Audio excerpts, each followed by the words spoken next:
a sessão hoje tem a ver com navegar aqui na regulamentação de dispositivos médicos, vou focar um bocadinho na União Europeia.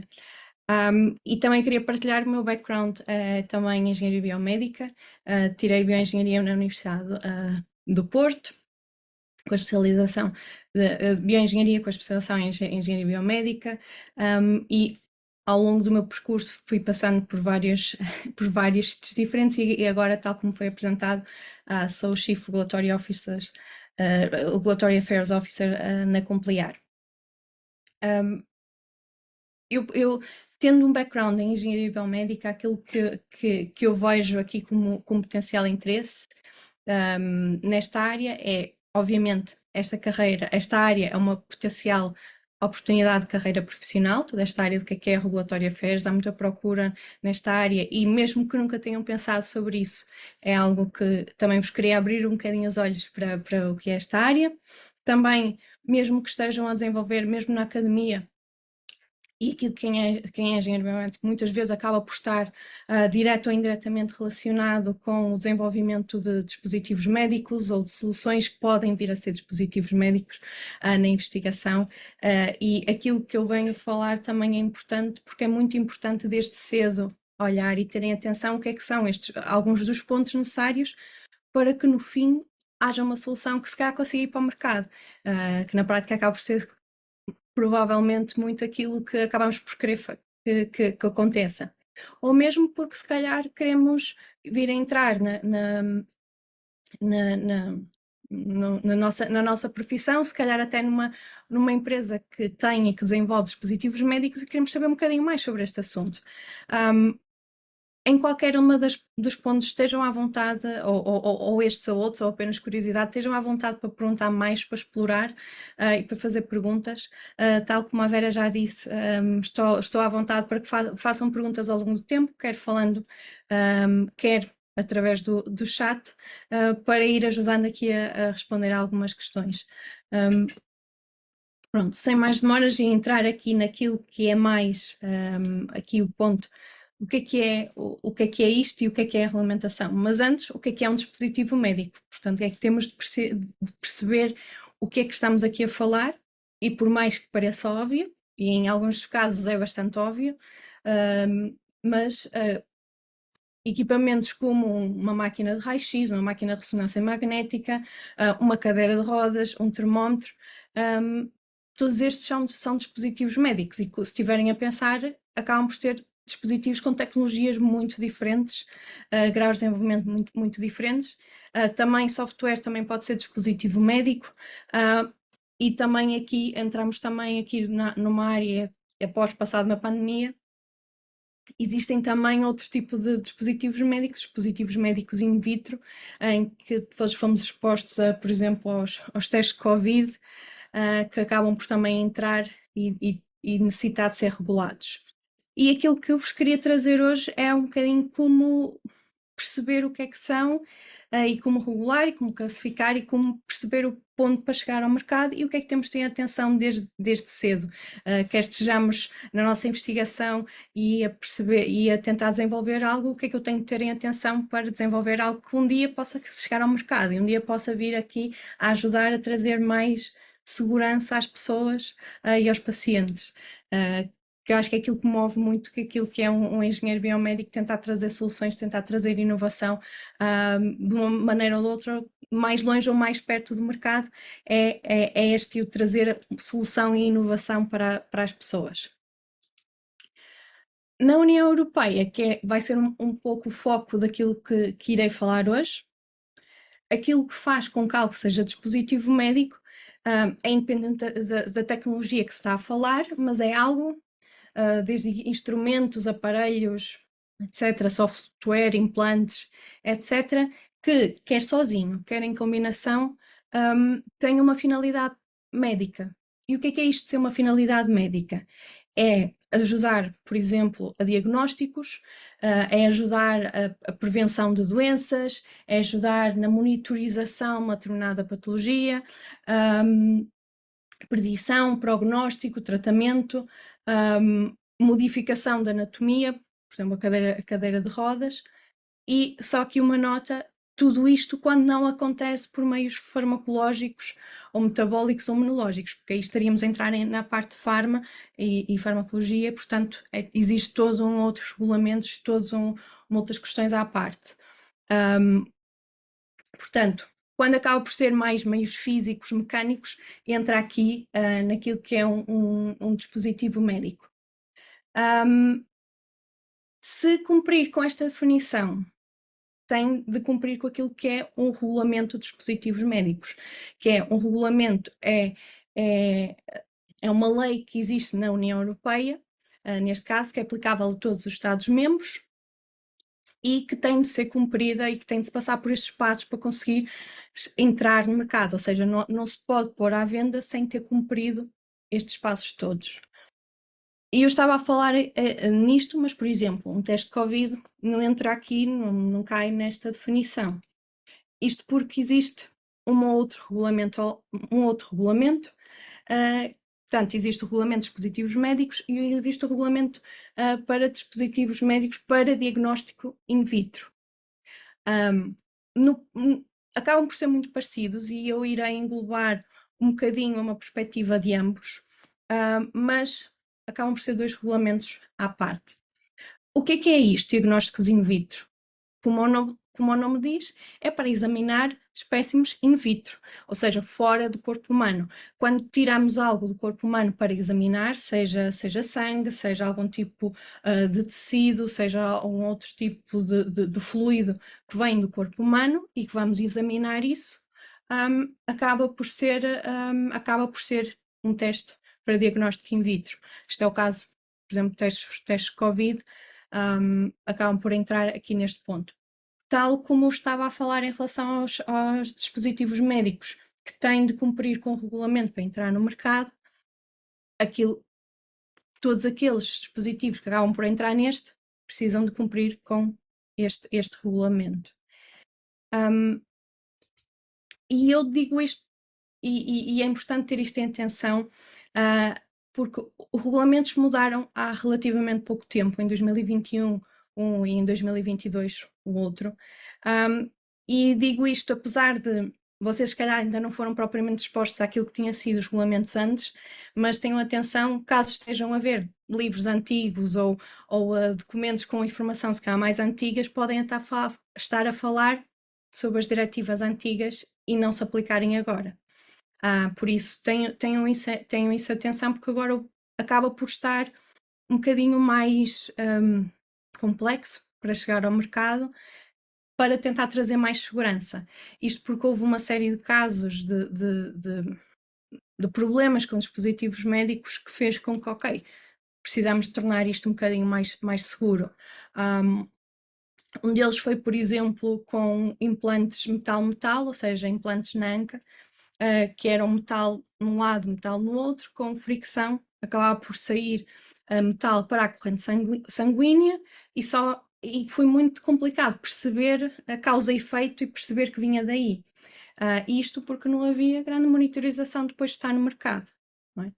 Porque, ok, faz todos os testes, faço estas coisas todas, que eu vou falar um bocadinho mais para a frente, mas, por exemplo, depois de estar no mercado, antes não havia tanta monitorização e fazer com uma série de questões que passavam ao lado e é isto que estes regulamentos vêm trazer, mais atenção ao pós-mercado, mais requisitos antes de entrar no mercado, para trazer mais segurança para as pessoas e mais segurança para os pacientes. Portanto, fica só a nota que houve estas mudanças há relativamente pouco tempo e por isso tenham atenção, se tiverem a ver informação, pode estar desatualizado. E outro impacto é que ainda não existe informação suficiente sobre uma série de coisas, está a sair sendo construída, mas pronto, acaba por ser algo que é importante deixar aqui a nota.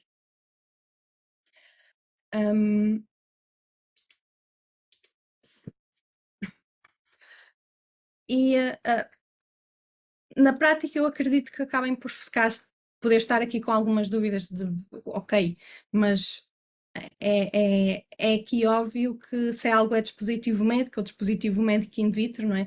Se calhar aquilo que estamos a criar em soluções, e obviamente que estamos aqui a falar naquilo que é dispositivo médico. Mas a verdade é que, por exemplo, em situações como software, como softwares para a área da saúde, acabamos por muitas vezes poder estar aqui a entrar em campos meio ambíguos, e de se estamos aqui a falar de dispositivos médicos ou não. Claro que essa dúvida se calhar não existe se estivermos aqui a falar de um pacemaker, ninguém vai estar a argumentar isto não é um dispositivo médico, se estivermos a falar de um implante, ninguém vai estar a argumentar que isto não é um dispositivo médico, mas se estivermos aqui a falar de um software para a área da saúde, se calhar podemos estar aqui a tentar perceber o que é, ou se é, se não é. E o que é que faz com que o que é que se tem de ter em atenção a esta finalidade prevista, que é para que é que nós queremos que o dispositivo médico seja, o que é que vai estar, o que é que nós queremos reivindicar, o que é que nós queremos dizer aos nossos clientes, o que é que nós queremos dizer aos médicos ou aos pacientes que o dispositivo faz, o que é que aquilo faz, em que circunstâncias, para que doenças, se for doenças, em que situações, e isto precisa de ser definido. E para dar aqui um exemplo, só para perceber a importância disto e o quanto é que isto pode levar a ter dúvidas, por exemplo, apresento aqui um exemplo de uma aplicação para medir o ritmo cardíaco, e através de uma aplicação que está ligada a um sensor. E passa a pergunta: será que isto é um dispositivo médico ou não?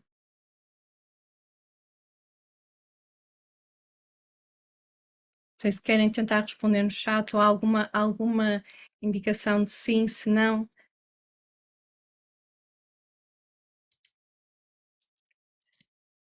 Veja que há de cá alguma dúvida. Um, a verdade é que a resposta é depende.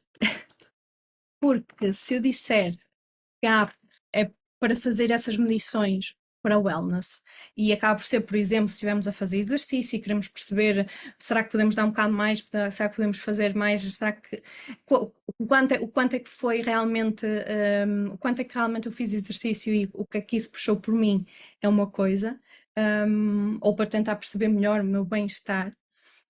Outra coisa é se for para detectar finalidades médicas ou determinadas patologias, como por exemplo uma fibrilação arterial auricular. Um é dispositivo médico, o outro não é. Por isso, na prática, se calhar os sensores se calhar até são os mesmos, o algoritmo até pode ser muito parecido, mas um é dispositivo médico e o outro não, precisamente por causa de o que é que se quer dizer com isto. E isto mostra que, então, em software acaba por haver, por vezes, uma linha muito tenue entre aquilo que pode ser ou não um dispositivo médico. E neste exemplo, se calhar aqui o que é a finalidade médica pode ser clara, mas por vezes existem questões que podem ficar um bocado dúbias. Mas esta definição do que o que é que nós queremos que a solução faça, pode parecer óbvia, mas quando estamos a desenvolver algo nem sempre é assim tão óbvio. Acaba por se calhar nem sempre estar bem alinhado, mas é algo que é muito crucial e estes pequenos detalhes, por exemplo, vamos criar aqui algo para medir o ritmo cardíaco, certo? Mas com que objetivo? O que é que nós queremos dizer? O que é que se quer tirar dali? Pode ter um impacto muito grande no percurso regulatório ou não. Portanto, se não for dispositivo médico, não precisa passar por todos estes pontos. Também não tem um grau de validação como um dispositivo médico. Portanto, só se pode acreditar naquela informação até certo ponto. Noutros, acaba por ter passar por uma série de requisitos. Portanto, é algo que é muito importante de definir e de alinhar. Com isso, trazia aqui um pequeno exercício, para tentar perceber, será que é dispositivo médico ou não, com base naquilo que é esta finalidade prevista. Claro que está simplificada, mas é uma espécie de finalidade prevista.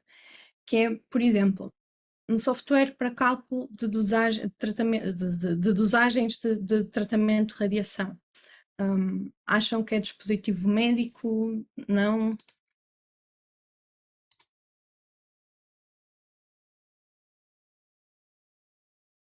Dar aqui uns segundos para pensar.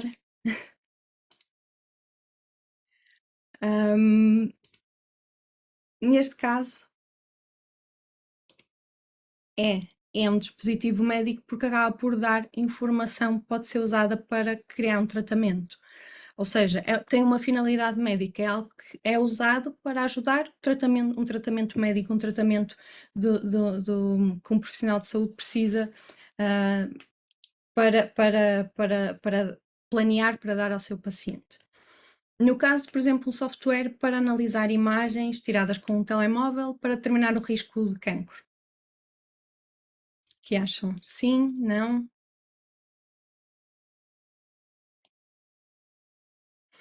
Que neste caso também lá está, acaba por ser precisamente a mesma questão, dá informação, mas neste caso não é para tratamento, é para diagnóstico. Apoiar numa determinada informação para diagnóstico. Isto é uma app que acaba por, muitas vezes até podemos ter no nosso telemóvel uma app para ajudar a analisar a evolução de determinados sinais que temos na pele, para perceber será que preciso de ir às urgências, será que preciso falar com o meu médico de família ou será que preciso falar com um dermatologista e fazer mais exames. Isso é um dispositivo médico, ou devia ser um dispositivo médico, porque acaba por dar informação para ajudar no diagnóstico do cancro de pele. E no caso de um software que é usado como ferramenta educacional para treinar cirurgiões? Calhar neste caso já não é, porque não tem uma aplicação tão direta para tratamento ou diagnóstico. Exatamente. Não acaba por não ser, porque é exatamente uma ferramenta educacional. Mas, por exemplo, se este software, em vez de ser usado como ferramenta educacional, fosse para ajudar a planear cirurgias, por exemplo, aí já seria, porque já estava a apoiar algo de tratamento. Por exemplo, não sei se conhecem a PicMed, acaba por ter uma solução que vai nessa linha e é um dispositivo médico porque tem uma solução que ajuda a planear cirurgias ortopédicas. Portanto, dá informação aos profissionais de saúde, qualifica-se enquanto dispositivo médico. Não sei se há alguma dúvida até aqui, algo que possa ajudar a esclarecer, ou algum exemplo que tenham ficado que possa ter ficado aí como será que é dispositivo médico ou não. Aquilo que às vezes perguntam, até face à questão anterior, é se, por exemplo, um Fitbit ou algo assim, será que é dispositivo médico ou não? E novamente, depende da finalidade prevista que eles alegam. E, e ultimamente eu penso que eles acabaram por certificar, eu já não me recordo se foi o Fitbit, eu penso que foi o da Apple, penso que acabaram por certificar parte daquilo, a parte de relativamente até, penso que era a fibrilação arterial, acabaram por certificar essa parte enquanto dispositivo médico, porque já tinham atravessado essa questão de ser dispositivo médico, enquanto que iniciaram com algo que não é dispositivo médico. E isto aqui, principalmente em software, e trouxe aqui se calhar software como exemplos, porque acabam por ser, primeiro porque acabo por trabalhar mais com software, mas também porque acabam por ser os pontos em que acaba por se calhar haver mais dúvidas e pode começar muito perfeitamente por termos uma solução que inicialmente nem era para ser dispositivo médico e que acabamos por se calhar evoluir ao longo do tempo para algo que dá mais informação e que age sobre a informação e que portanto faz com que seja dispositivo médico. Pronto. Depois de perceber se é ou não dispositivo médico, o passo seguinte é classificar, ou seja, classificar o dispositivo em classes. Isto funciona por classes de risco. Em classe 1, é classe mais baixa, menos risco, classe 3, classe mais alta, risco mais elevado. Por exemplo, uma cadeira de rodas, como devem imaginar, tem um risco muito mais baixo do que aquilo que é, por exemplo, um desfibrilador automático. Portanto, um é classe 1, o outro acaba por ser um classe 3. E isto acaba por ser, esta classificação acaba por ser com base em vários fatores, isto é através de um conjunto de regras, e, por exemplo, alguns dos conceitos que estão aqui por trás para perceber o que é a classe têm a ver com se é ativo ou não ativo, isto é, será que envolve eletricidade, será que é algo, por exemplo, um hardware ou algo que não tem propriamente energia associada, o grau de invasibilidade, por exemplo, se é algo que é não invasivo, é uma coisa, se é algo que é invasivo através de um orifício corporal, seja olhos, seja ouvidos, por exemplo. Outra coisa é se é invasivo através de cirurgias, outro se é implantável, não é? Uma prótese, muitas vezes acaba por entrar aqui no implantável, que, como devem imaginar, tem um grau de risco muito mais elevado do que aquilo que é tipicamente um não invasivo. E depois, qual a duração, não é? Porque, por exemplo, mesmo a nível de implantáveis ou de invasivos, quanto tempo é que vai estar no corpo humano acaba por ser muito, muito diferente. Algo que estamos a falar de mais de 30 dias ou vários anos, muitas vezes, ou algo que é transiente, menos de 60 minutos, acaba por ter graus de risco muito diferentes. E aqui acaba por ser, como eu estava a dizer, através de um conjunto de regras de classificação, em que, seguindo aquelas regras todas, é preciso perceber, com base no que as regras vão dizendo, dá para perceber, ok, o meu dispositivo médico encaixa nesta regra porque é invasivo e porque isto fica durante o corpo humano durante mais do que 30 minutos e porque tem determinadas características, ok, encaixa nesta regra. Existem também uma série de guias com um conjunto de entidades, que é este o Medical Device Coordination Group lança, que dá apoio a uma série de questões. E neste caso, por exemplo, há um guia relativamente à classificação de dispositivos médicos, tem exemplos de classificação de alguns deles para ajudar a guiar o que é que algumas regras querem dizer. E eu vou deixar aqui, vou dar aqui um exemplo mais focado em software, porque é uma regra nova e que se calhar das regras mais dúbias, mas que traz aqui algum impacto naquilo que é software como dispositivo médico. E que vos mostra um bocadinho o que é que são estas regras. Pronto, o que é que esta regra diz? Que é software que é pretendido para fornecer informação que é usado para ajudar em decisões de diagnóstico ou terapêuticos. Portanto, como bem, começa logo ali a dizer por software, portanto, se temos um dispositivo médico que não é software, esta regra saltava. Portanto, passávamos à parte. Se é software, se é principalmente software, íamos ter de seguir e olhar para esta regra. Portanto, e depois perceber qual é que é a finalidade do software. Portanto, que pretende dar informações usadas para tirar decisões de diagnóstico ou terapia. Se olharmos para aquele exemplo que estávamos a falar há bocado, de um software que pega no ritmo cardíaco para ajudar a diagnosticar ou a dar informações relativamente à fibrilação auricular, entrava aqui neste ponto, que está a ajudar a dar informação para diagnóstico ou terapia. Pronto. Caso isso aconteça, é um classe a não ser que, e aí vêm os pontos a seguir, possa levar uma deterioração grave do estado de saúde ou uma intervenção cirúrgica, ou que possa levar à morte ou uma deterioração irreversível. Esta regra é um bocado mais complicada e mais difícil porque tem aqui demasiado graus de risco subjetivos, não é? Porque que tipo de patologias é que podem efetivamente levar, ou que tipo de situações é que podem levar à morte, ou que tipo de situações é que podem levar a uma deterioração do estado de saúde, não é? Acaba por ser necessário olharmos e conhecermos a patologia que estamos a falar para perceber a classificação. E por causa disso, um daqueles guias tem esta tabela que ajuda a perceber o que é que isto quer dizer, não é? Quando estamos aqui a falar, será que pode levar a um estado grave de saúde?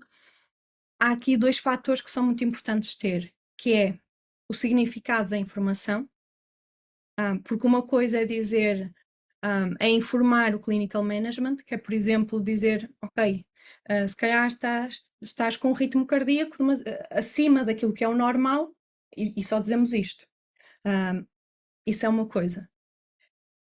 Outra coisa é fazer, ou é dar um significado à informação médio aqui de Drive Clinical Management, que é, se calhar, por exemplo, dar aqui um grau de risco de, tipicamente, se calhar vai-se ver ali ao estado de arte, e damos aqui, isto aqui, esta pessoa está com um risco elevado dentro, ou pode potencialmente estar associada a determinada patologia de fibrilação auricular pelo facto de ter o ritmo cardíaco ou ter determinadas características do ritmo cardíaco num determinado patamar.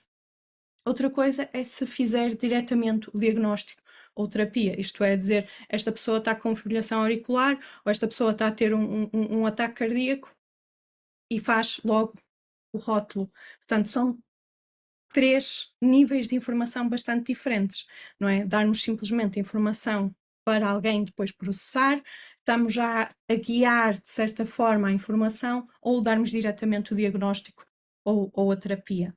Portanto, e depois o estado de condição do paciente, não é? Se estivermos aqui a falar de uma patologia, não é? Se estivermos, se calhar, aqui a falar de um ataque cardíaco, por exemplo, que é algo crítico, é algo fulminante, ou potencialmente fulminante, ou se estivermos aqui a falar de cancros em estados, ou alguns cancros mais agressivos, vai muito rapidamente para o crítico.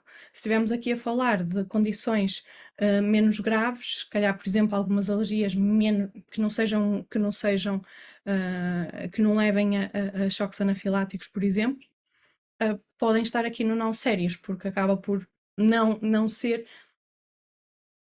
ter um grau de condição de seriedade assim tão grande. E esta combinação destas duas informações acabam por ajudar a perceber: será que o estado disto é crítico, será que isto pode levar à morte, ou será que isto simplesmente leva não ativa nenhum destes pontos de deterioração grave de estado de saúde, nem poder levar a uma deterioração irreversível de estado de saúde. Não sei se ficou claro, se há alguma dúvida aqui. Por exemplo, o exemplo que estávamos a falar, muitas vezes, claro que depende um bocadinho da maneira como se diz, mas tipicamente para detecção, quando dá indicação da fibrilação auricular, acaba por estar aqui na classe 2B, precisamente porque dá informação que faz Drive Clinical Management em situações críticas. E acaba por encaixar aqui no que é uma classe 2B. Nós até agora falámos mais daquilo que eram os dispositivos médicos, os MDIC, que era aquilo que englobava desde cadeira de rodas, algumas aplicações, como estamos a ver, algumas apps, pacemakers, implantes, mas quando estamos a falar de dispositivos para diagnósticos in vitro, como eu tinha dito no início, existe um outro regulamento, existe um outro conjunto de classes e um outro conjunto de regras. Aqui, em vez de ser de classe 1, 2A, 2B e 3, aqui as classes são A, B, C e D. Novamente, com o risco associado, não é? Classe A, risco mais baixo, classe D, risco mais elevado. Classe A, por exemplo, quando estamos aqui a falar de reagentes para ajudar nos vários diagnósticos ou instrumentos, aqui por exemplo, para self-testing, por exemplo, os testes Covid acabam por encaixar aqui naquilo que é o self-testing está aqui numa classe C. Quando estamos a falar de high-risk diseases poderá, ou blood screening, pode entrar aqui naquilo que é uma classe D, que é classe de risco mais alta. Novamente, também por regras de classificação, e por isso acabam por ajudar a guiar para onde é que o nosso dispositivo médico e o nosso dispositivo médico in vitro, como é que ele se classifica. Novamente, também existe um guia para ajudar a esclarecer aqui algumas destas questões e dar indicações.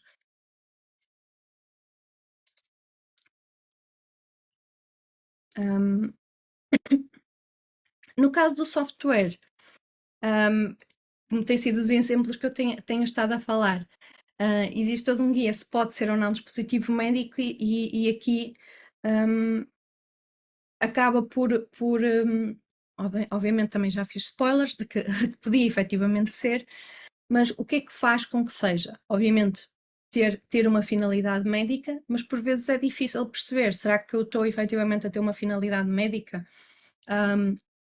E um dos pontos cruciais acaba por estar aqui neste ponto 3, que é, será que eu estou a pegar em dados e a fazer algo mais do que um simples armazenamento de informação, ou arquivo, ou comunicação, ou uma pesquisa simples? Por exemplo, aquilo que é um Electronic Health Record ou um Electronic Patient Record, aquilo que está, por exemplo, nos hospitais em que eles conseguem aceder à informação, isso não é um dispositivo médico à partida. Mas se eles pegarem nessa informação e começarem a processar, não é? Pegar nessa informação a dizer, ok, esta pessoa tem esta temperatura, tem este determinado ritmo cardíaco, estou associada aqui a ler as funções vitais, mais este histórico, mais estas análises, e esta pessoa, com base nisso, tem um diagnóstico X. Isso faz com que estamos a processar informação. Isso faz com que isso passe a ser um dispositivo médico. Ou seja, mesmo algo que se calhar inicialmente não é dispositivo médico, dependendo daquilo que se faça com os dados, que se processe a informação, e este processamento de informação faz com que seja dispositivo médico. Um outro ponto importante que é de dizer aqui é isto se for para o benefício de um único paciente. Não é? Se processamos esta informação toda para dizer este departamento de cirurgia, por exemplo, em média os pacientes têm problemas ao fim de 3 dias de estadia, por exemplo, isso não é um dispositivo médico, mas se disser o paciente X está com problemas porque com base nestes dados, aí já será um dispositivo médico.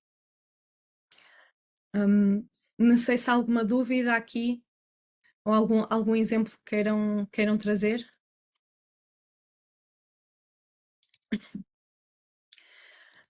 Porque aqui muitas vezes é como eu disse, acaba por mesmo dispositivos que já existam, por vezes até no mercado, ou até se começar por desenvolver, ok, vamos só recolher dados, mas cada vez mais numa era de inteligência artificial, de análise de dados, data science, começamos a extrair informação destes dados, não é? Porque, de certa forma, acaba por ser, por vezes, um desperdício de tantos dados e podíamos extrapolar informação dali, mas dependendo e para que é que estamos a usar essa informação, pode fazer com que isso seja um dispositivo médico e se tenha de cumprir com os passos, que ainda não falei, mas estamos aqui a ver, mas definir a finalidade prevista, definir a classificação, são aqui o início dos passos. Isto faz com que entre naquilo que é um dispositivo, um MD, um Medical Device, mas um software também pode também ser ligado a um IVD, um in vitro. Por exemplo, se acabar por dar informação, se a maior parte da informação que está a ser processada vier só ou for principalmente proveniente daquilo que é a informação que vem de diagnóstico in vitro, aí acaba por ser um software ligado a um IVD. Por exemplo, se tivermos software que pega nas nossas análises, por exemplo, nas nossas análises, os dados genéticos, por exemplo, é algo que acaba por ultimamente também se olhar muito. Pega nos nossos dados genéticos tipicamente foram obtidos lá está, por dados por por exemplo, a saliva ou por mesmo análise de sangue. Portanto, uma análise in vitro, foi feita essa análise e agora pegar naquilo e, por exemplo, traduzir para que potenciais patologias é que se calhar nós podemos ter. Ele pega em dados que vêm de dispositivos IVD e processa principalmente com base nisso. Tipicamente isso acaba por entrar naquilo que é um software para in vitro, para dispositivos in vitro.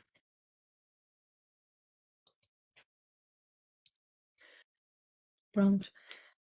E, portanto, o software pode entrar quer num, quer noutro. O processo depois da entrada no mercado quer seja MD, quer seja AVD, acaba por ser bastante semelhante, há pequenas algumas particularidades, como vimos na classificação, mas no geral é muito parecido, que é aqueles primeiros pontos que já dissemos, definir a finalidade prevista, definir a classificação. Vimos classificação MD 1, 2A, 2B e 3, in vitro A, B, C e D. A seguir, existem uma série de passos para conseguir chegar ao mercado.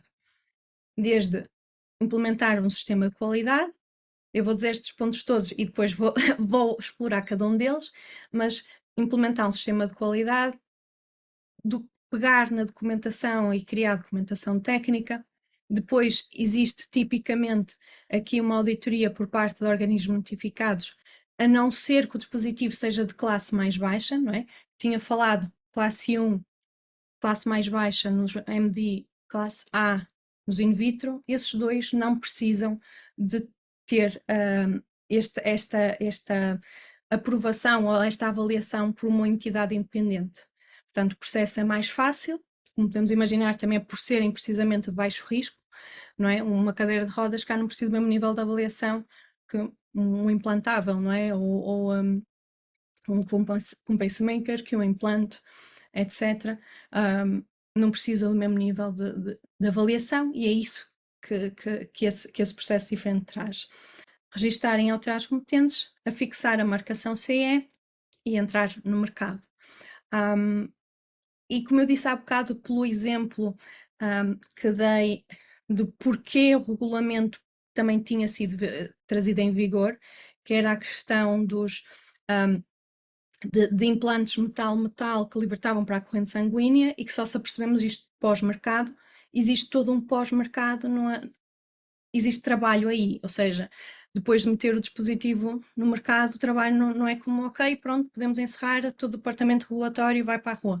Não, existe toda uma monitorização, existe todo um controlo para garantir que realmente continua a haver segurança, continua a haver indicações de que aquele dispositivo pode estar no mercado e que não está a prejudicar a saúde de ninguém, ou se é preciso fazer alguns ajustes, etc. E anualmente vão existir auditorias e avaliações para verificar se está tudo ok. Agora, vou entrar em cada um destes pontos mais em pormenor para explicar o que isto é, porque acredito que não tenham ouvido o que é, por exemplo, um sistema de qualidade. É algo que sei que em alguns cursos de engenharia biomédica já se fala-se nos assuntos, outros nem tanto. Alguns muitas vezes fala-se por vezes de uma ISO 9001, que é algo que se vê por vezes até em outras áreas, que não só da saúde, que é algo mais ou menos semelhante a isto. Portanto, o que é um sistema de qualidade?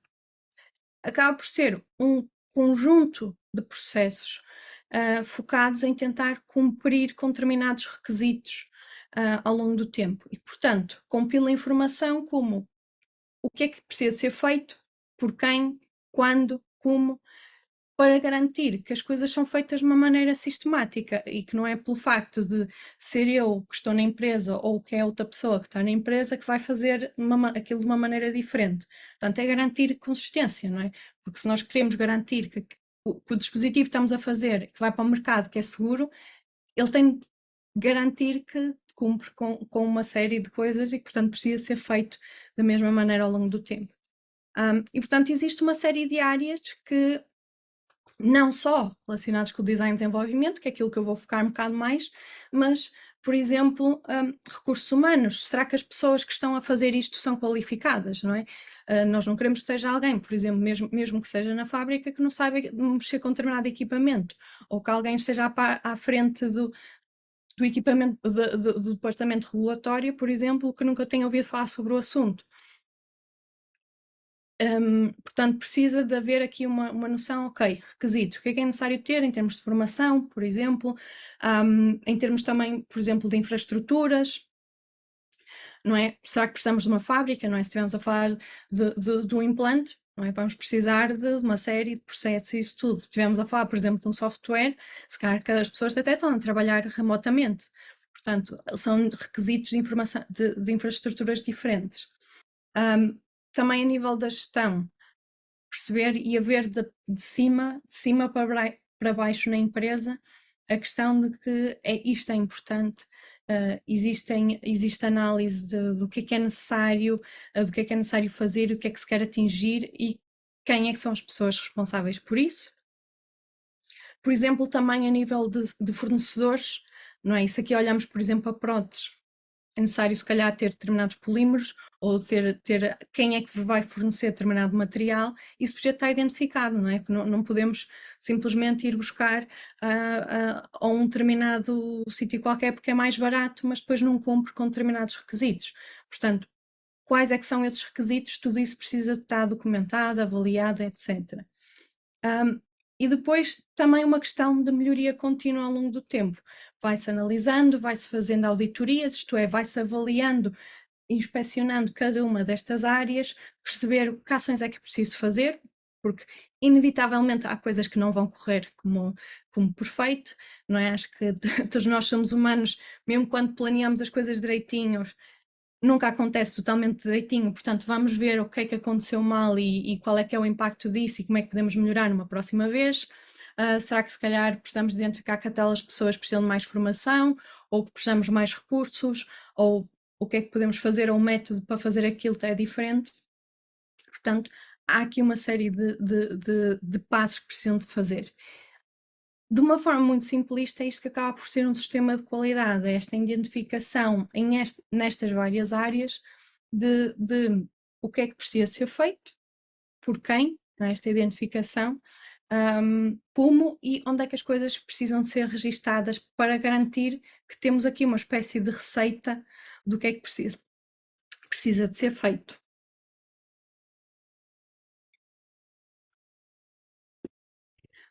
E aqui o objetivo acaba por ser tentar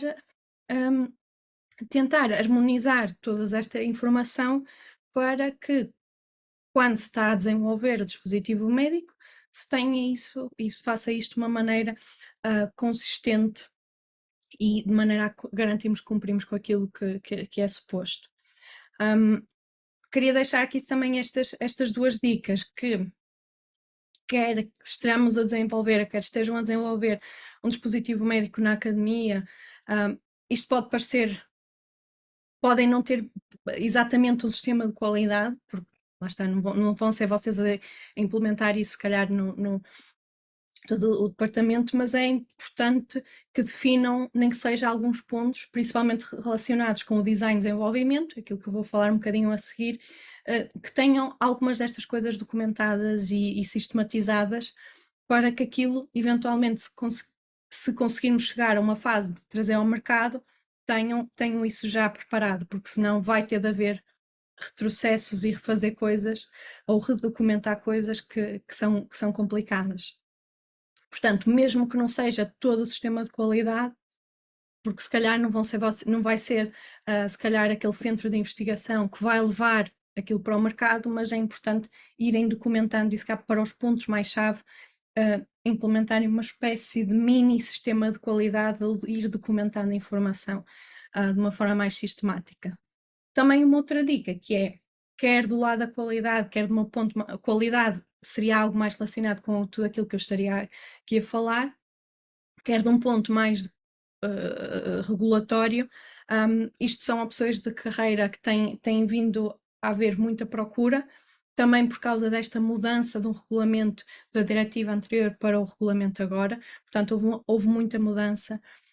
Também está a acontecer muitas coisas por causa de haver cada vez mais novas tecnologias e desde inteligência artificial, desde nanotecnologia, e portanto existe aqui muito conhecimento que é importante e que alguém que vem da engenharia biomédica consegue trazer e consegue ter uma perspectiva e portanto queria só dar aqui esta nota de que é uma potencial opção de carreira e não excluírem ou pelo menos pensarem que isto pode ser um caminho. Pode parecer mais aborrecido inicialmente e por vezes tem essa fama, mas na prática acaba por envolver muito mais aquilo que são os conceitos de engenharia do que se calhar parece à partida, porque vai ser preciso perceber os produtos, vai ser preciso perceber e falar com pessoas de diferentes departamentos, diferentes áreas, que é algo que um engenheiro biomédico sabe fazer muito bem, falar com pessoas de diferentes áreas, porque na verdade tem sido essa toda a formação, não é?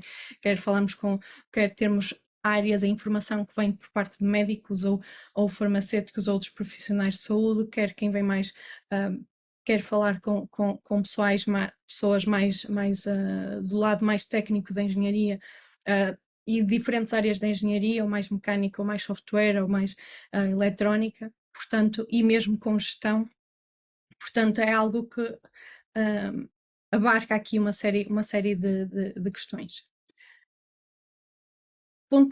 Posto isto, vamos olhar um bocadinho mais para aquilo que é a parte do design, desenvolvimento e produção, porque de certa forma acaba por ser a parte mais chave e mais core deste todo este processo.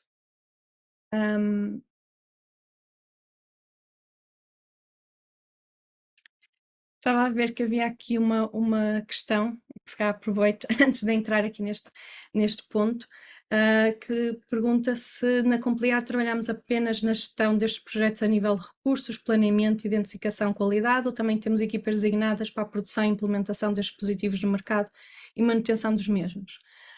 Nós na Complear ajudamos mais nesta parte, quer de qualidade, quer regulatória, de tentar ajudar as equipas, portanto, aquilo que vamos fazer mais um nível de consultoria, de perceber como é que ajudamos as empresas que estão a desenvolver dispositivos conseguem levar para o mercado.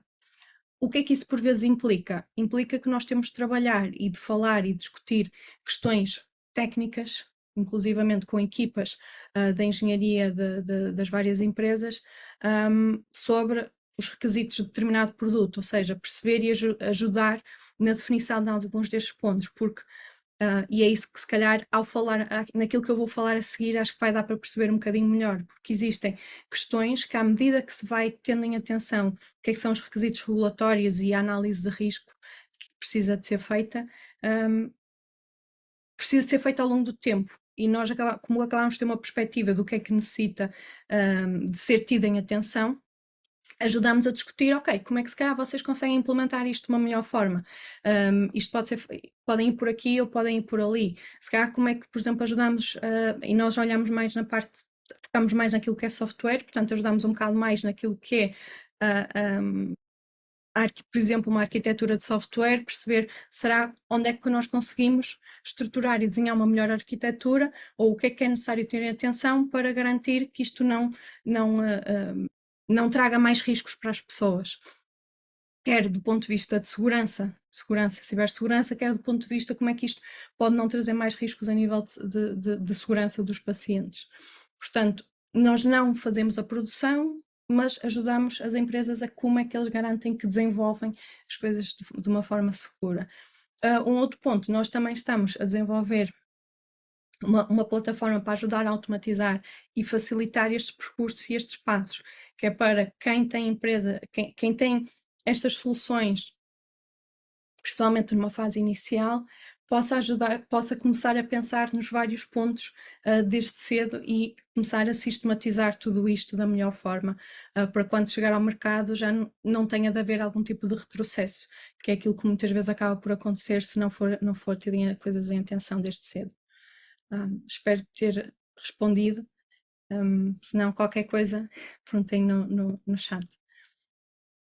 Pronto, mas olhando agora para toda esta parte do design, desenvolvimento e produção, também acho que vai ajudar a perceber, porque isto aqui acaba por ser o core do que é, o que é que precisa ser tido em atenção, principalmente no início. Portanto, primeiro passo, perceber quais é que são as necessidades do utilizador. E pode parecer óbvio, mas muitas vezes isto acaba por ser esquecido. Perceber e olhar o que é que o utilizador precisa, não é? O que é que os pacientes realmente precisam da solução. E vou usar aqui um exemplo, por exemplo, de um desfibrilhador automático, para ajudar a tentar exemplificar. O que é que se calhar o utilizador pode precisar? Que o dispositivo seja fácil de utilizar, não é? Aqueles que estão nas ruas, que seja portátil, fácil de transportar também, por exemplo, consiga funcionar de uma maneira rápida e que tenha instruções fáceis. Pronto. Com base nisso, é necessário criar estes design inputs, que é como é que nós vamos tentar cumprir com estas necessidades do utilizador. Ou seja, se calhar, o que é que precisamos? Ter uma interface fácil, não é? Se precisa ser fácil de usar, temos de ter uma interface fácil. Precisa de ser leve, por exemplo. Portanto, vamos ter de, se calhar, pensar em materiais que não possam ser muito pesados, mas ao mesmo tempo sejam duráveis e resistentes, porque, portanto, é algo que tem de passar por um processo complexo. E, portanto, vai ter de ter instruções também fáceis. Por exemplo, isto aqui, obviamente, de uma maneira simplista, poderiam ser aqueles que poderiam ser estes design inputs, que têm de ter atenção a alguns destes requisitos regulatórios, não é? Podíamos estar aqui a puxar também de que quer requisitos regulatórios, quer requisitos que vêm da literatura, de que só se pode fazer uma determinada só se pode conseguir passar a determinada voltagem. Portanto, há coisas que vêm aqui para este design inputs de diferentes meios. Depois existe o processo de design, que é processar tudo isto, perceber como é que nós vamos fazer isso, e depois aqui nos design outputs temos o design final, portanto o esquema de como é que a solução e como é que o dispositivo médico realmente vai ser. Ou seja, portanto, um design detalhado do que é que são e como é que se vai fabricar este dispositivo, que materiais é que vão ser usados e como é que eles se ligam entre si. E depois existe esta fase de verificação, que é, será que eu fiz o produto corretamente? Que é a questão, eu tinha como design input ter uma interface fácil, simples, fácil e com instruções fáceis de seguir. Será que eu na minha solução tenho isso?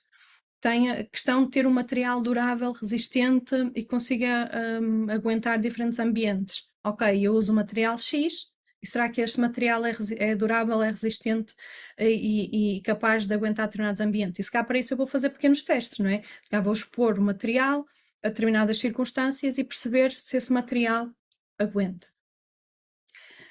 E depois depois de fabricarmos o dispositivo, existe a parte de validação, que é, será que eu fiz o produto correto? Que é, eu não vou só analisar aquele material, mas eu vou analisar tudo aquilo e tudo naquele contexto, não é? Que é, por exemplo, uma situação potencial de utilização do desfibrilhador e ver se pessoas efetivamente conseguem utilizar aquele equipamento. Será que ele efetivamente é fácil de carregar? Será que ele será que ele efetivamente, naquele conjunto e com aquele design todo, será que efetivamente é durável e resistente? Portanto, acaba por ser a questão de, será que eu fiz o produto correto? Portanto, será que eu segui quase a receita correta? E no fim, ok, sim, eu segui a receita correta, mas no fim será que era isto que era pretendido na prática para responder àquilo que o utilizador queria, o que é que o paciente queria e a necessidade que existia? E, portanto, isto são todos estes pequenos passos e esta verificação e esta validação podem ser vários testes e muitos testes que, obviamente, vão ser dependentes do tipo de dispositivo que estamos aqui a falar, não é? Que eu estou a falar do exemplo de um desfibrilhador, se estiver a falar do exemplo de software, isto acaba por ser testes, diferentes tipos de testes de software, e a parte da validação podem ser diferentes testes clínicos, por exemplo, testes de usabilidade, ou podem ser ambos. Estas verificações, e respondendo aqui à questão, sim, pode ser necessário fazer testes práticos com doentes e pacientes. Tipicamente na verificação, nesta parte de verificação, costumam ser mais testes, mais bench tests, costumam ser mais testes com os protótipos, de testar o material sob determinadas pressões, determinadas circunstâncias mais mecânicas, portanto são mais testes laboratoriais, enquanto que os testes de validação tipicamente acabam por ser em situações reais. Agora, por exemplo, neste caso, nesta questão do desfibrilhador automático, se calhar a parte da desfibrilação se calhar podia não ter a ser testada naquele exato momento, como se calhar queríamos testar era uma parte mais de usabilidade. porque depois há aqui a necessidade do balanço de pôr em risco as pessoas, dependendo do que se queira fazer e do que se esteja a fazer. Mas tipicamente a validação precisa ser feita com um exemplo ou simulação do que é que serão os pacientes e utilizadores reais num contexto real. E depois vamos também olhar um bocadinho mais para a frente o que é que são os potenciais necessidades de ensaios clínicos, que pode ajudar aqui a responder a isso, porque existem vários tipos de testes e diferentes tipos de testes que podemos estar aqui a falar.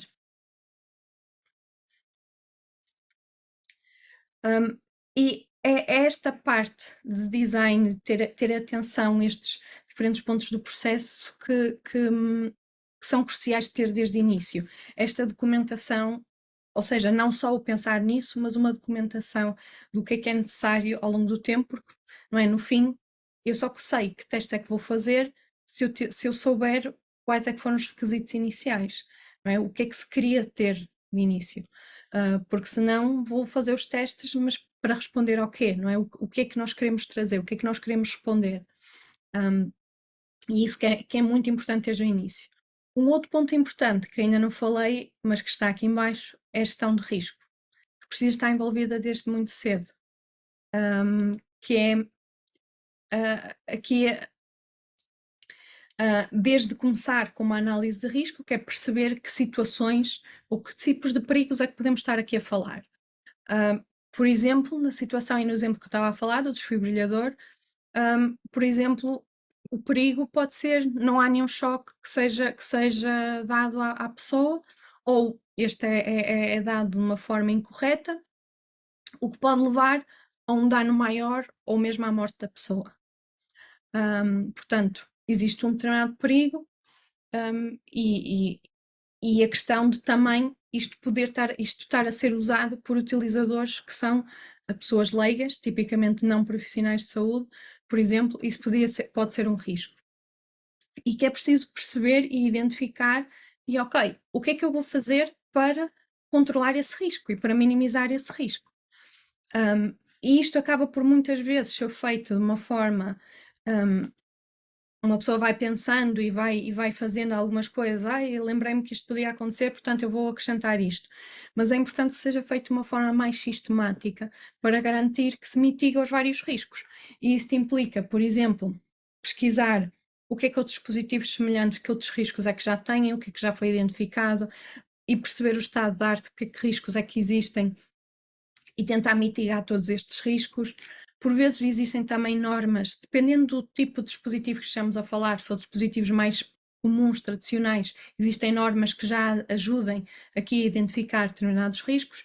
Noutros mais novos, não existe tanto e por vezes acaba por ser conhecimento prático ao longo do tempo. Mas é muito importante identificar os riscos, porque a questão é que o controlo desses riscos convém que esteja na própria solução. Ou seja, por exemplo, a questão de existir um choque, ou o choque poder ser dado até ao utilizador do desfibrilhador e não ao próprio paciente, não é? É importante que, se calhar, que medidas é que eu consigo fazer no próprio desfibrilhador para evitar que isso aconteça, não é? Se aquilo, se calhar, detectar pulsação, por exemplo, da pessoa, ele para, não vou fazer nenhum choque, não é? Que era porque pode ser do próprio pessoa que está a manipular, que é do próprio paciente, e isso convém que esteja no próprio dispositivo, idealmente o mais possível. Por isso, se isto não for pensado logo desde cedo, se calhar não vou incluir isto no design do dispositivo e quando estiver pronto para chegar ao mercado, alguém vai perguntar: olha, mas e este risco? O que é que vocês fizeram? Nós pusemos um aviso para ter cuidado e medir bem, mas será que isto é suficiente? Será que isso é suficiente para garantir e para mitigar esse risco, dado que o risco dado que o dano que pode vir a trazer é tão elevado? E é isso que é importante pensar e trazer, e se calhar esta é a mensagem mais importante que queria passar, que se estiverem a desenvolver soluções, pensem bem nesta análise de risco e há várias ferramentas que podem ser usadas para tentar identificar aqui estes riscos, porque senão estamos aqui a não mitigar e a trazer danos que podem trazer para para os pacientes quando estamos a tentar ajudar, se calhar, na prática. E há aqui uma questão de pode haver dispositivos que a parte de experimentação não compensa o risco. Certo, eu vou entrar aqui porque no fim, portanto, existe toda esta avaliação do risco residual e a revisão do risco.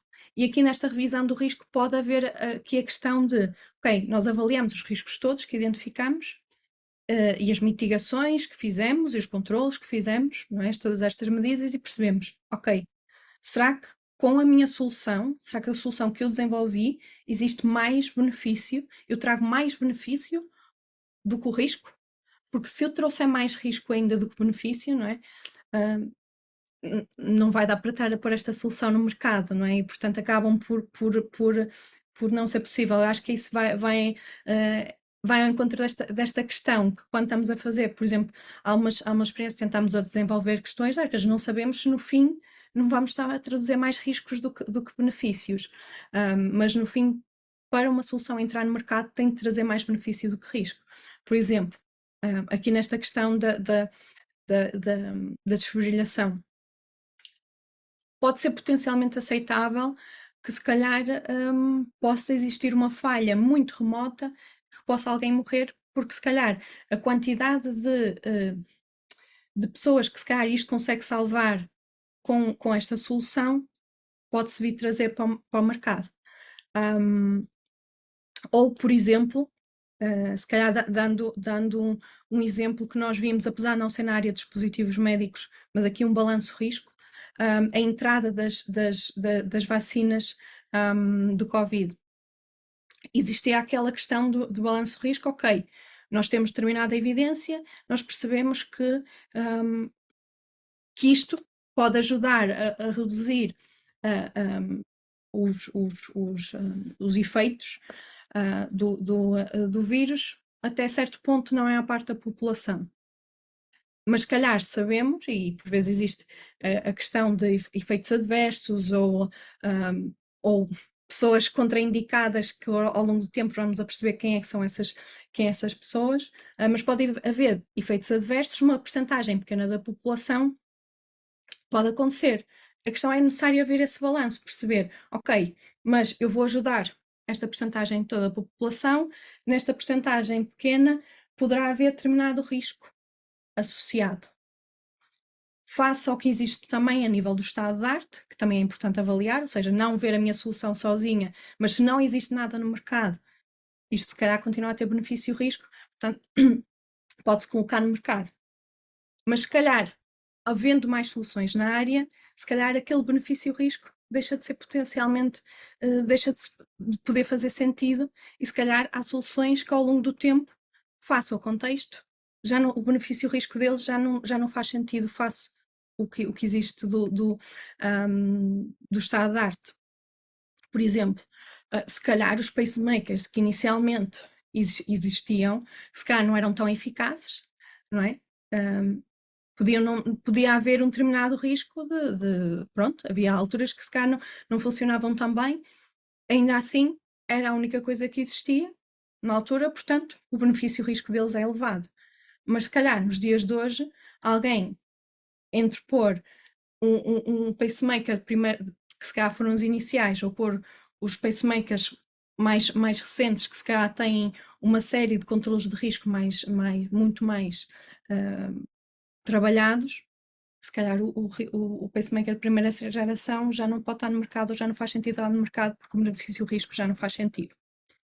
Pronto, por isso todo este balanço benefício-risco é muito importante e é aquilo que é uma das partes que faz com que, ok, faz sentido levar para o mercado ou isto não vai poder levar para o mercado porque eu trago mais riscos do que benefícios, quer sozinho, quer olhando para o contexto em geral. Pronto. Aqui este balanço benefício-risco também, obviamente, tem de terem atenção o que é o tipo de dispositivo, não é? Eu estava aqui a dar exemplos, situações em que questões podiam levar à morte, não é? E haver potencial morte de pessoas, mas se calhar se olharmos para, por exemplo, umas lentes de contacto, não é? Se calhar o benefício e o risco, convém que não possa levar alguém à morte quando aquele benefício está a trazer, está a mitigar uma condição anatómica, não é? Portanto, este balanço do que é aceitável ou não é aceitável depende também do tipo de dispositivo médico que estejamos aqui a falar, e o qual, como eu disse, precisa depois ser avaliado ao longo do tempo em pós-produção e após estar no mercado, continuar a avaliar, quer por dados do nosso próprio dispositivo, não é? Como, por exemplo, aquilo que eu tinha falado inicialmente da prótese metal-metal, que se calhar nos apercebemos, ok, isto afinal está a libertar a metal para a corrente sanguínea, lá está, o benefício e o risco deixou de ser positivo, ou seja, já deixou de haver mais benefício do que risco, e portanto estamos a trazer muito mais risco, isto não faz sentido estar no mercado assim, quer porque olhamos para o que é o panorama e aquelas soluções que existem no mercado, por exemplo, das vacinas Covid, se calhar vamos ter de aumentar o número se calhar reduzir determinados conjuntos de faixas etárias ou determinados tipos de pacientes que não faz sentido usar determinadas vacinas. Isto aqui é uma pequena parte, uma pequena visão do que é o sistema de qualidade, em que olhei principalmente para aquilo que é o design, desenvolvimento e o risco, porque acho que é as partes mais core de quem está a desenvolver uma solução, por exemplo, até mesmo na academia. Este aqui é o ponto que provavelmente as pessoas, os engenheiros biomédicos, vão olhar e ter mais atenção. Obviamente havia muito mais a dizer, mas aqui é só dar-vos aqui um pequeno cheirinho e dar-vos a ideia que é muito importante irem tendo estes pontos em atenção e também documentarem isto. E tentem ligar as coisas. E estou a dizer documentar isto porquê? Porque se calhar na altura pode parecer óbvio, mas se calhar, ok, vamos tentar levar isto para o mercado, vão passar se calhar outras pessoas, ou a equipa vai passar a ser maior, vai mais gente olhar para os assuntos e não vai saber o vosso raciocínio do porquê, por exemplo, usar determinado material, ou o porquê de usar determinadas questões, ou se calhar fizeram determinadas coisas porque já eram medidas de mitigação de risco, mas como não ficou identificado como tal, outra pessoa se calhar, não percebo porque é que isto está aqui e vou tirar. Portanto, tentem documentar isto ao máximo. Eu sei que isto pode parecer à partida como algo que possa ser uma perda de tempo, mas se é algo que possa efetivamente poder vir para o mercado, convém que tenham isso atenção. E se tiverem oportunidade também falem com pessoas que os consigam ajudar nesta área, por exemplo, podem vir falar com a Complear para perceber como é que se calhar conseguem desenvolver isto da melhor forma. Portanto, começamos aqui com definir a finalidade prevista, classificação, ter o sistema de qualidade e depois é necessário compilar a documentação técnica. Aqui a documentação técnica é documentada pelo fabricante, que tem uma série de questões, desde a descrição do dispositivo, a informação que é dada aos utilizadores, os requisitos gerais de segurança e desempenho, benefício e risco, que também já fomos falando, como é que foi fabricado e depois todos os testes de verificação e validação que também fomos falando um bocadinho. Aqui se calhar olhando para aquilo que são os requisitos gerais de segurança e desempenho, é uma lista que ajuda aqui a identificar alguns dos potenciais riscos que estamos a falar e que faz com que se calhar se tenha de recorrer a determinadas normas que ajudem a identificar e a responder a determinadas áreas. Isto, por exemplo, é a partir destes requisitos gerais de segurança e desempenho que pede que se tenha um sistema de qualidade implementado, que é aquilo que falei da ISO 13485, ter todas aquelas áreas, todo aquele sistema com determinados processos e procedimentos, seguir uma norma relativamente à gestão de risco, que foi aquilo que eu falei há pouco, de identificação dos riscos, ter controle e mitigação, ter uma validação e ter uma verificação também ao longo do tempo, ter também pontos em atenção com a usabilidade, por exemplo, se tivermos software, ter todo um ciclo de vida de software, e portanto acaba por olhar para uma série de pontos. E tem uns primeiros capítulos que são mais gerais, que olham mais para aquelas normas que eu acabei de falar, e depois tem alguns capítulos mais específicos para diferentes tipos de dispositivo.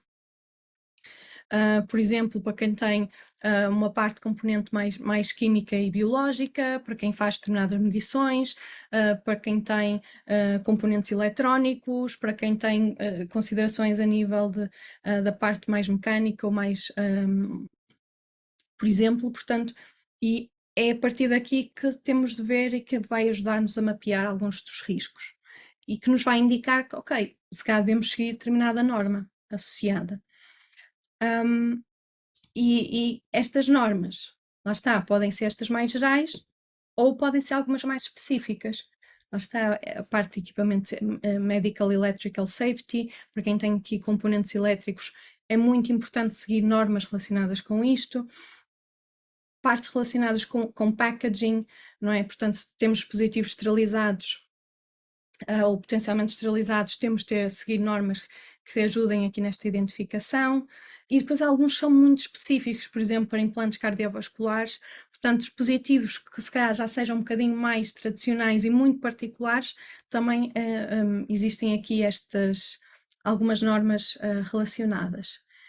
Esta procura de normas, por vezes, também é uma coisa um bocadinho mais complexa, mas que é muito importante identificar para ajudar a perceber, ok, como é que eu devo desenvolver isto? Portanto, perceberem que normas é que podem estar a seguir é algo que também é importante perceber. E quais é que são potencialmente aplicáveis para o tipo de dispositivo médico. Aqui, a nível de usabilidade, é também aqui um ponto importante também reforçar, que é, primeiro, as coisas são para ser usadas por pessoas, e as pessoas por vezes usam, quer por vontade própria, quer porque não perceberam, usam as coisas de maneira diferente. Ou seja, nós podemos ter o uso correto, podemos ter erros de utilização, porque não nos apercebemos, por exemplo, no caso do desfibrilhador, colocar, por exemplo, os elétrodos no local incorreto, não afastar quando o choque está a ser dado à pessoa, portanto, são potenciais erros de utilização, que a pessoa pode, por mais que queira fazer as coisas direitas, pode não saber, não se aperceber. Pode haver erros anormais, ou seja, as pessoas podem, à partida, já conscientemente usar as coisas de maneira diferente, sei lá, utilizar, por exemplo, em crianças, quando aquilo não é para ser usado em crianças, não é? Eu se calhar posso estar a ter conscientemente utilizar aquilo para uma outra finalidade prevista, porque não tenho à mão outras coisas para outras funcionalidades previstas. E é importante ter também isso em atenção. E depois, obviamente, existem outras situações de utilização que nem nos passa pela cabeça que as pessoas usam. Sei lá, por exemplo, utilizar o desfibrilhador para monitorizar o ritmo cardíaco, porque tem essa opção e alguém decidiu usar aquilo dessa maneira. Ou alguém decidir utilizar ou voltar a utilizar as partes reutilizáveis. Pronto, existem uma série de coisas que é preciso também terem atenção e pensar quando estamos a desenhar o nosso dispositivo.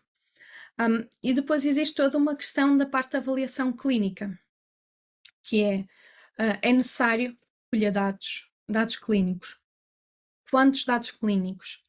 Depende do tipo de dispositivo médico que estamos a falar, dependendo do o que é que já existe, o que é que já existe em termos de informação científica e clínica acerca de determinado assunto. Por exemplo, estamos a fazer um algoritmo de AI, de inteligência artificial. Ok, mas será que estamos a criar então dados completamente do zero? Ou será que estamos simplesmente a utilizar um algoritmo de AI para facilitar a preencher determinados campos? Não é? Será que, por exemplo, os marcadores que estão a ser usados, os biomarcadores que estão a ser usados, são os mesmos? São aquilo que já existe na prática clínica?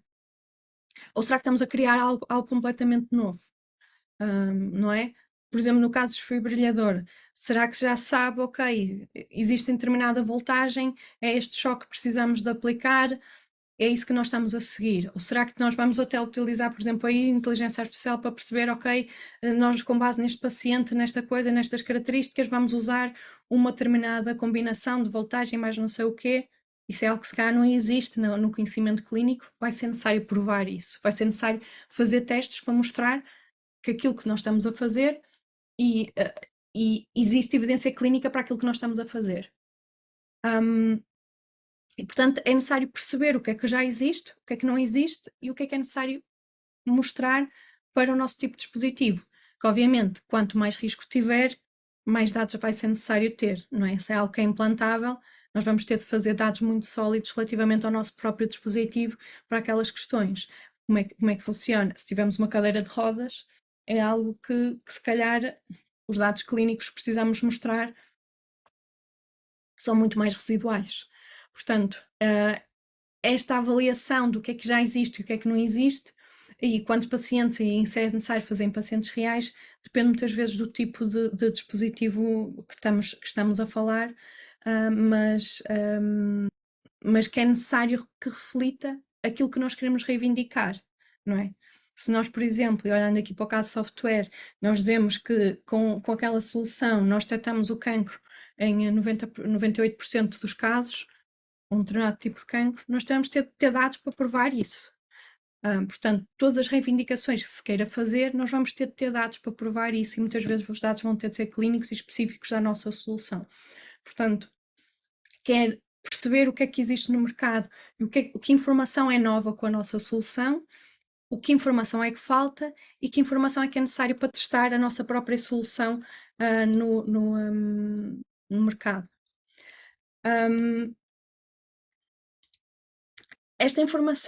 Toda esta informação acaba por ser compilada na documentação técnica, que obviamente acaba por ser muito maior quanto mais a classe de risco positivo, porque mais testes vão ser necessários, mais informação vai ser necessária, e depois submete-se aqui aos organismos notificados.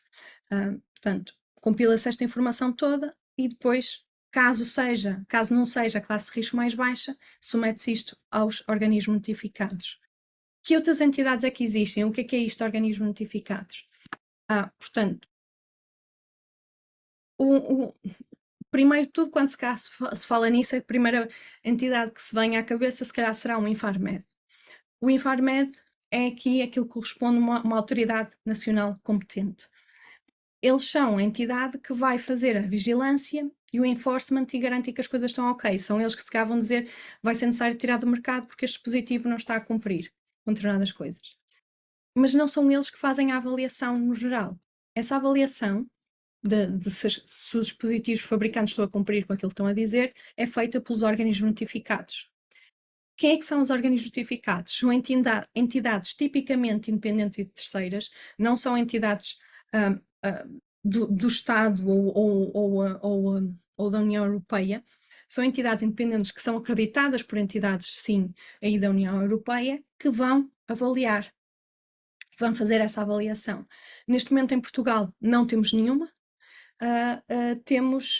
portanto temos de acabar por recorrer a entidades, organismos notificados da União Europeia, e esses organismos notificados, neste momento, têm de ser designados para diferentes áreas. Portanto, eu tinha falado no início, existe os dispositivos médicos e os dispositivos médicos in vitro, são diferentes tipos de organismos notificados. Neste momento, existem 39 na União Europeia para os MDIs, dispositivos médicos, e 11 para os dispositivos médicos in vitro. Eu sei que já está na hora, mas tinha aqui sacar podia mais calhar uns 5, 10 minutinhos, se pudesse ser, e para depois também a finalizar. Também se tiverem questões também vão dizendo. Em termos de tempo para isto levar ao mercado, para isto conseguir chegar ao mercado, que é aquilo que às vezes as pessoas acham, ok, vou compilar aqui a informação para poder vender amanhã ou daqui a uns meses. O processo demora algum tempo, porque estes organismos notificados, e eu tinha falado que existiu esta mudança de regulamento, eles neste momento estão um bocado aflitos, têm muita, porque todos os dispositivos médicos que estavam no mercado precisaram de se recertificar ou estão no processo de recertificação, todos os que estão no mercado, portanto imaginem o peso que isso é, e todos eles precisam de anualmente serem recertificados. Não é anualmente recertificados, anualmente terem terem auditorias. Portanto, há um peso um bocado grande, já houve um grande aumento de capacidade, foram contratadas muitas pessoas nesta área, daí ter dito que continua a haver necessidade de pessoas nesta área, e demora algum tempo, porque eles têm de perceber, compilar a informação, e depois têm experts internos que vão avaliar a informação e neste momento está a demorar só para a parte deles, só para a parte de depois termos tudo direitinho, submetemos ao organismo justificado para ele avaliar e ver tudo e até a certificação, tem estado por volta de 1 ano e meio. Que é algo que é difícil para pequenas empresas, mas pronto, é estes os timings que têm sido. Esperemos que se calhar quando vocês estejam a passar por algum tipo de experiência, se calhar este número já seja diferente, mas pronto, fica aqui a nota deste passo. O que é necessário depois disto? Tudo, submeter isto aos organismos justificados, registar numa base de dados que é o EUDAMED, submeter esta informação toda, os dispositivos, isso tudo, e afixar a marcação CE, que é o próprio organismo, o próprio fabricante que afixa a marcação CE no seu próprio dispositivo. Responder aqui à questão, é o organismo, é o fabricante do dispositivo médico que decide a que organismo notificado é que vai certificar. Ou seja, existe uma base de dados com todos os organismos notificados e é o fabricante que tem de contactar, tem de perceber pelos preços, por uma série de outras características, quem é que decide escolher. Dado que muitas vezes quando existem países que se calhar só têm um organismo notificado, por exemplo, Espanha tem um organismo notificado, muitas vezes as pessoas acabam por recorrer ao organismo notificado nacional, no nosso caso não existe, portanto é a escolha, não há uma escolha típica ou esperada, é como quisermos. Não podemos escolher a entidade nacional porque é a entidade onde o fabricante está baseado, ou seja, essa. Portanto, se estivermos baseados em Portugal, é o Infarmed, não podemos escolher outra entidade. Pronto, queria só dar aqui umas duas exceções. Duas exceções, na verdade é uma, porque muitas vezes perguntam, ok, e como é que eu posso não passar por tudo isto e não ter de compilar, ter um sistema de qualidade e ter uma documentação técnica? Existe uma exceção que é equiparada para os dispositivos médicos pós-in vitro, que é no caso de algo que esteja a ser feito dentro de instituições de saúde. E aqui estamos a falar se cá de hospitais, tipicamente hospitais. Mas existe aqui alguns pontos que são importantes, que é, não pode ser transferido para outra entidade, a autoridade competente pode pedir outras coisas, é necessário ter um sistema de qualidade e alguma informação técnica, e aqui um ponto muito importante, que é, tem de ser justificado que não existe no mercado nada que responda aquilo que aquele dispositivo médico que está a ser desenvolvido por essa entidade não existe nada no mercado para aquele conjunto de pacientes ou para aquele paciente em específico que responda. E só assim é que é possível que entidades consigam fazer isto, consigam ter uma solução no mercado, nem é no mercado, é uma solução interna que não tenha de passar por estes pontos. Isto porquê? Porque se uma outra entidade já teve de passar por todos aqueles pontos e validações para conseguir chegar ao mercado, à partida, uma solução assim tem à partida mais segurança e um desempenho melhor do que algo que foi desenvolvido internamente sem estas validações todas e necessidades de aprovação. E é esse o ponto e a estratégia. Só aqui como sumário final, aqui reforça a questão da finalidade prevista, é isso que é a base para todo o desenvolvimento, que é muito importante definir. É isso que se calhar, com base nisto, se calhar vamos perceber se é dispositivo médico ou não, ou qual a classe do dispositivo. É muito importante começar a documentar e ter estas considerações regulatórias desde cedo e a gestão de risco principalmente, ou seja, ir documentando as coisas e tendo alguma rastreabilidade, ou seja, eu identifiquei este risco por causa disto, eu vou fazer este desenvolvimento e documentar isso e porquê, porque mais à frente, e por vezes isto demora anos, ou mesmo que vocês estejam a fazer, se calhar até na parte da investigação, se calhar vão estar vocês e depois se calhar entra um outro aluno que vai trabalhar em cima do assunto, que já foi situações que já havia a acontecer e depois perde-se um bocado a noção porque é que fizeram isto desta maneira. E se isto não tiver documentado, torna muito difícil algum dia se consiga trazer isto para o mercado. E depois ter consistência entre aquilo que se pretende fazer e os dados clínicos, não é? E os dados que se vêm a obter. Não esquecer a usabilidade, falei só assim muito por alto, e também a questão da segurança, da cibersegurança, que também não falei muito, mas que é um ponto cada vez mais importante e que é necessário ter atenção até na gestão de risco. Eu dei mais exemplos, mais se calhar relacionados com a usabilidade, mas há coisas relacionadas com a cibersegurança que também é importante ter em atenção e cada vez mais, e principalmente quando aquilo que estamos a falar é cada vez mais ligado e interligado entre si. Era isto que queria trazer hoje, espero ter trazido uma visão geral. O tempo passou mais rápido do que eu estava a contar. Não sei se existem mais questões que tenham ficado pendentes ou que tenham surgido após toda esta conversa. Se não, também estejam à vontade, também à vontade para me enviar por e-mail ou contactar no LinkedIn e algumas questões. Mas tem aqui uma questão. Pronto, se na Complear existe alguma oferta de estágios disponíveis, pronto, para quem esteja para estudantes. Aquilo que eu digo sempre e em relação a isto é contactem-nos, sejam proativos, porque por vezes podemos não ter necessariamente o espaço aberto, mas se vocês nos mostrarem, ok, eu consigo ajudar nisso, ou eu ainda não sei, mas eu estou muito interessada em aprender em determinada área, o meu foco é este, e se calhar consigo-vos ajudar por aqui, nós podemos estar abertos e pode ser que seja algo que se enquadre. Nós neste momento até temos 2 pessoas a fazer um estágio connosco em part-time, que ainda são estudantes de Engenharia Biomédica. Aliás, foi algo que eu não disse.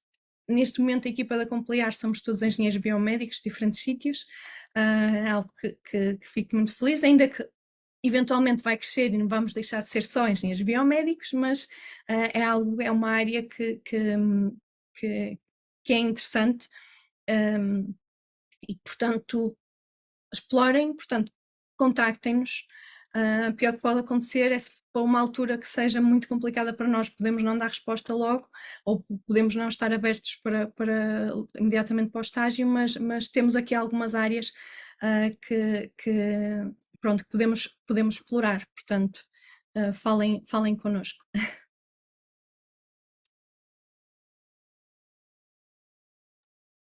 Sendo que não temos mais nenhuma questão, queria terminar assim então a sessão, agradecer à Célia e a todos os participantes aqui presentes pela disponibilidade, foi muito elucidativo para um tema que acho que é assim um bocadinho novo para nós estudantes de Engenharia Biomédica